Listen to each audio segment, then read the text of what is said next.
ವಾಹ್, ಯಾಕೆ ಈಗ ಬಂತ ಸ್ವಾದ? ಖಂಡಿತ ಈಗ ಬಂತು ಅಸಲಿ ಸ್ವಾದ. MDH chunky chaat masala life ಅಲ್ಲಿ ಅಸಲಿ ಸ್ವಾದ ತರುತ್ತೆ. ಅಸಲಿ ಮಸಾಲ ಎಸ್ MDH. ತಾರಕಕ್ಕೇರಿದ ದಸರಾ ಉದ್ಘಾಟನೆ ಜಟಾಪಟಿ. ನಾಡ ಹಬ್ಬ ಓಟಿನ ಡಬ್ಬವೆಂದ ಬಿಜೆಪಿ. ಕುಂಕುಮ ಇಟ್ಟು ಬನ್ನಿ ಎಂದು ಮುಷ್ತಾಕ್ಗೆ ಸವಾಲ್. ಒನ್ ವೇನಲ್ಲಿ ಬಂದು ಆವಾಜ್. ರೈಲ್ವೆ ಸ್ಟೇಷನ್ ಮಾದರಿಯಲ್ಲಿ ಗಣೇಶ ಪ್ರತಿಷ್ಠಾಪನೆ. ಎಲ್ಲಾ ಸುದ್ದಿಯನ್ನ ನೋಡೋಣ ಸಮಗ್ರ ನ್ಯೂಸ್ ಟಾಪ್ 9ನಲ್ಲಿ. ನಾಡಹಬ್ಬ ದಸರಾ ಉದ್ಘಾಟನೆಗೆ ಬೂಕರ್ ಪ್ರಶಸ್ತಿ ವಿಜೇತೆ ಸಾಹಿತಿ ಬಾನು ಮುಸ್ತಾಕ್ ಆಯ್ಕೆ ಮಾಡಿದ್ದಕ್ಕೆ ವಿರೋಧ ಹೆಚ್ಚಾಗ್ತಾ ಇದೆ. ಅದರಲ್ಲೂ ವಿಪಕ್ಷ ನಾಯಕ ಆರ್ ಅಶೋಕ್ ಬಾನು ಮುಸ್ತಾಕ್ ಅವರ ಧರ್ಮದ ಆಚರಣೆ, ಅವರ ಪದ್ಧತಿಯನ್ನೇ ಮುಂದಿಟ್ಟುಕೊಂಡು ಸರ್ಕಾರದ ನಿರ್ಧಾರದ ವಿರುದ್ಧ ಆಕ್ರೋಶ ಹೊರಹಾಕ್ತಾ ಇದ್ದಾರೆ. ನಾಡ ದೇವತೆ ಹಬ್ಬವನ್ನ ಓಟಿನ ಡಬ್ಬ ಮಾಡಿಬಿಟ್ಟಿದ್ದಾರೆ. ಅದಕ್ಕೆ ಪೂಜೆ. ಈಗ ಬಾನು ಮುಸ್ತಾಕ್ ಆಯ್ಕೆಯನ್ನ ಆರಂಭದಿಂದಲೂ ವಿರೋಧಿಸ್ತಾ ಇರುವ ಪ್ರತಾಪ್ ಸಿಂಹ, ನಮ್ಮ ಬೆಟ್ಟಕ್ಕೆ ನೀವು ಹೇಗೆ ಬರ್ತೀರಿ? ಚಾಮುಂಡಿ ನಿಮ್ಮನ್ನ ಕರೆಸಿಕೊಳ್ತಾಳ, ಹಾಗಿದ್ರೆ ಕುಂಕುಮ ಇಟ್ಟು ಬನ್ನಿ ಅಂತ ಸವಾಲು ಹಾಕಿದ್ದಾರೆ. ಸೀರೆ ಇಟ್ಟು ಕುಂಕುಮ ಧರಿಸಿ ಕುಂಕುಮ ಹಾಕಿ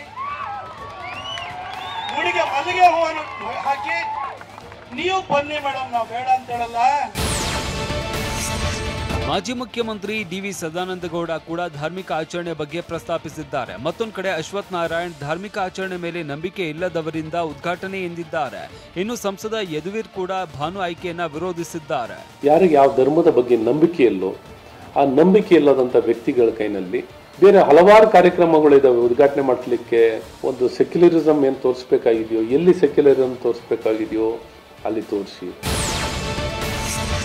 ಬಾನು ಮುಸ್ತಾಕ್ ದಸರಾ ಉದ್ಘಾಟಿಸೋದು ಮುಸ್ಲಿಂ ಧಾರ್ಮಿಕ ಭಾವನೆಗೆ ವಿರೋಧ ಅಂತ ಬಿಜೆಪಿಯ ಪ್ರಬಲ ವಾದ. ಆದರೆ ಈ ಬಗ್ಗೆ TV9 ಜೊತೆಗೆ ಮಾತನಾಡಿದ ಧರ್ಮಗುರು ಮಕ್ಸೂದ್ ಇಮ್ರಾನ್, ದಸರಾ ಉದ್ಘಾಟಿಸೋದು ಅವರ ವೈಯಕ್ತಿಕ ನಿರ್ಧಾರ ಎಂದಿದ್ದಾರೆ.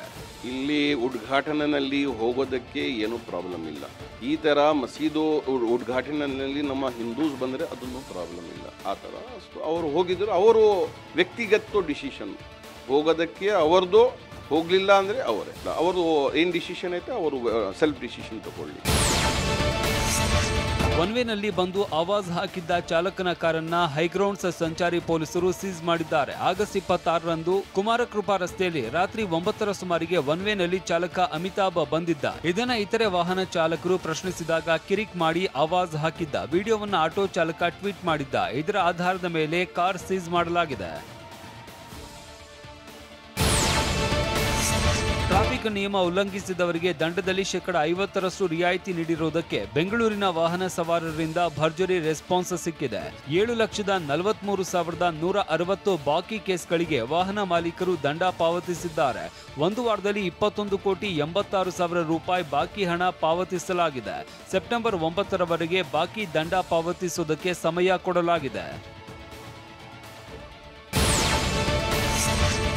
ಬೆಂಗಳೂರಿನ ಕಂಠೀರವ ಕ್ರೀಡಾಂಗಣದಲ್ಲಿ ಕರ್ನಾಟಕ ಒಲಿಂಪಿಕ್ ಅಸೋಸಿಯೇಷನ್ನಿಂದ ಹಾಕಿ ದಂತಕತೆ ಮೇಜರ್ ಧ್ಯಾನ್ ಚಂದ್ ಅವರ ಜನ್ಮದಿನವನ್ನ ರಾಷ್ಟ್ರೀಯ ಕ್ರೀಡಾ ದಿನ ಕಾರ್ಯಕ್ರಮವಾಗಿ ಆಯೋಜನೆ ಮಾಡಲಾಗಿತ್ತು. ಕಾರ್ಯಕ್ರಮದಲ್ಲಿ KOA ಪದಾಧಿಕಾರಿಗಳು ಮತ್ತು ಕಾರ್ಯಕಾರಿ ಸಮಿತಿ ಸದಸ್ಯರಿಂದ ಹಾಗೂ KOA ಅಧ್ಯಕ್ಷರಾದ ಡಾಕ್ಟರ್ K ಗೋವಿಂದರಾಜ್, ಧ್ಯಾನ್ ಚಂದ್ ಪ್ರಶಸ್ತಿ ಪುರಸ್ಕೃತ ಶ್ರೀ ಉದಯ್ K ಪ್ರಭು, ಅರ್ಜುನ್ ಪ್ರಶಸ್ತಿ ಪುರಸ್ಕೃತ ರೀತ್ ಅಬ್ರಾಹಂ, ಅಂತಾರಾಷ್ಟ್ರೀಯ ಕ್ರೀಡಾಪಟು HM ಜ್ಯೋತಿ, ಮಾಜಿ ಅಂತಾರಾಷ್ಟ್ರೀಯ ಬ್ಯಾಸ್ಕೆಟ್ಬಾಲ್ ಆಟಗಾರ ಶ್ರೀ R ರಾಜನ್ ಅವರಿಗೆ ಸ್ಮರಣೀಯ ಪ್ರಶಸ್ತಿಗಳೊಂದಿಗೆ ಸನ್ಮಾನ ಮಾಡಲಾಯಿತು. ಕೊಪ್ಪಳ ಜಿಲ್ಲೆಯ ಕುಷ್ಟಗಿ ತಾಲೂಕಿಗೆ ರೈಲು ಬಂದ ಖುಷಿಯಲ್ಲಿ ರೈಲ್ವೆ ಸ್ಟೇಷನ್ ಮಾದರಿಯಲ್ಲಿನೇ ಗಣೇಶ ಪ್ರತಿಷ್ಠಾಪನೆ ಮಾಡಲಾಗಿದೆ. ಕುಷ್ಟಗಿ ಹಳೆ ಬಜಾರ್ ಗಜಾನನ ಸಮಿತಿ ರೈಲ್ವೆ ಸಿಟಿ ಮಾದರಿಯ ಗಣೇಶ ಕೈನಲ್ಲಿ ಹಸಿರು ನಿಶಾನೆ ಹಿಡಿದು ನಿಂತ ಗಣೇಶನ ಮೂರ್ತಿಯನ್ನ ಪ್ರತಿಷ್ಠಾಪಿಸಿ ಪೂಜಿಸಲಾಗ್ತಾ ಇದೆ. MDH ಜನ ಮಸಾಲ. ಈಗ ಕಡಲೆ ಇರಲಿ, ಹಲಸಂಡೆ ಬೀಜ, ಕಪ್ಪು ಕಡಲೆ ಅಥವಾ ಬಿಳಿ ಕಡಲೆ, ಎಲ್ಲವೂ ಸ್ವಾದಿಷ್ಟವಾಗುತ್ತೆ. MDH